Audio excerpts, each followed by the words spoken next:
As an anarchist, I think you said something like you don't want to fix the system, but to smash it, to riot, effectively. Now, tell me about anarchy and how you understand that to mean.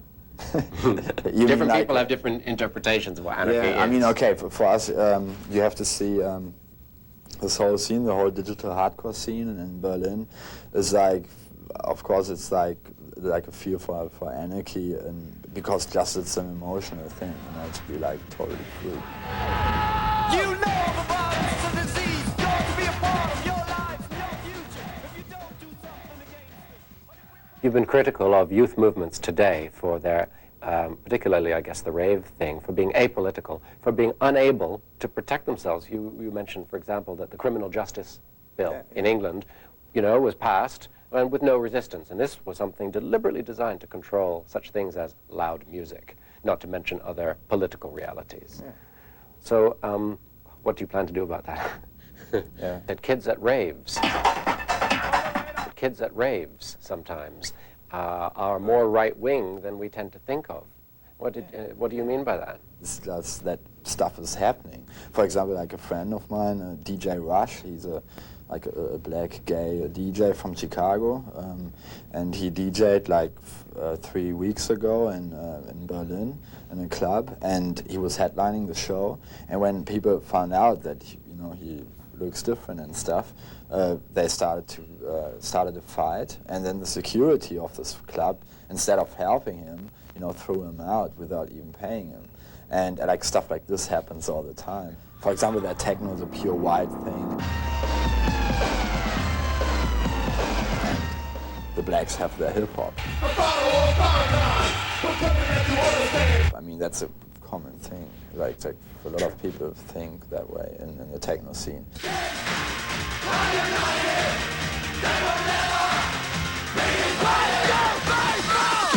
Tell me a little bit more about the skinheads. How come, if you've been so aggressive to them, don't you have a song, for example, called "Hunt Down All the Skinheads" or all the neo-Nazis? If you have been aggressive about skinheads, neo-Nazi skinheads in particular, but apparently they come to your show. Is it to look for a fight, and do you welcome that? Yeah, I mean, they always only came to our shows to start fights and to attack the band. Do you welcome that?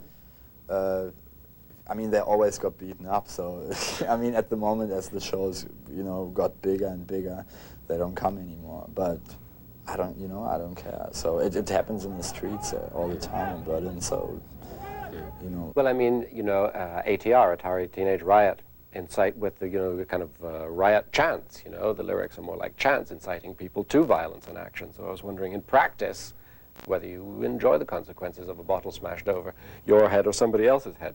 When we talk about violence, we talk about like being violent against the system, I think, and they started it, the police, the state, they started it. So instead of trying to be like naive and thinking, okay, we handed out some flyers with some messages on, which no one would read anyway, and that's why we use these kind of lyrics, and it's, it's like action in reality. Mm-hmm. So I don't see any, you can't talk to a policeman, really. I mean, how can you? It's like, sorry. It's the same with like skinheads or neo-Nazis. I don't want a discussion. I'm curious to know about your attraction to punk when you first got interested in it. Years ago, I interviewed Susie Sue from Susie and the Banshees, right? Her first performance ever in London in 1976, I guess, December 76 or 77. She sang Deutschland, Deutschland über alles. And she and Steve Severin took to wearing swastikas on their T-shirts, and you saw all kinds of punks wearing swastikas. Why? Because they wanted to piss off their parents, who had survived the Blitz, They wanted really to piss them off. What's your relationship? Were you, taken in by that at the start? Or, there's a whole relationship with Nazism and punk right from the start. But not in Germany. I think it's a very different thing if you do that. I know that it provokes people a lot, but in England and in other countries. So in Germany, with that past, we can't afford to go that way. Piss them off quite that much. No, because it's not because it's not, you know, it doesn't provoke anyone. In fact, you will get more support, maybe.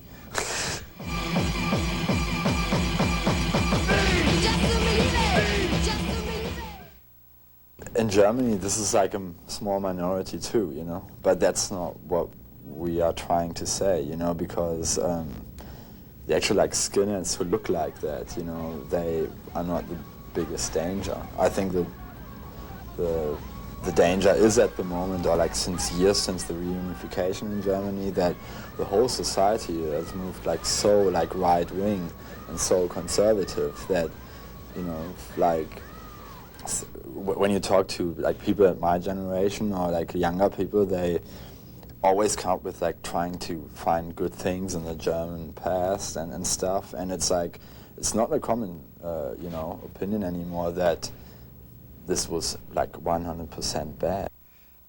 Well, that's it for tonight's show. Hope you enjoyed it and that you'll join us again next week when Big Life returns. I'm Daniel Richler. Good night.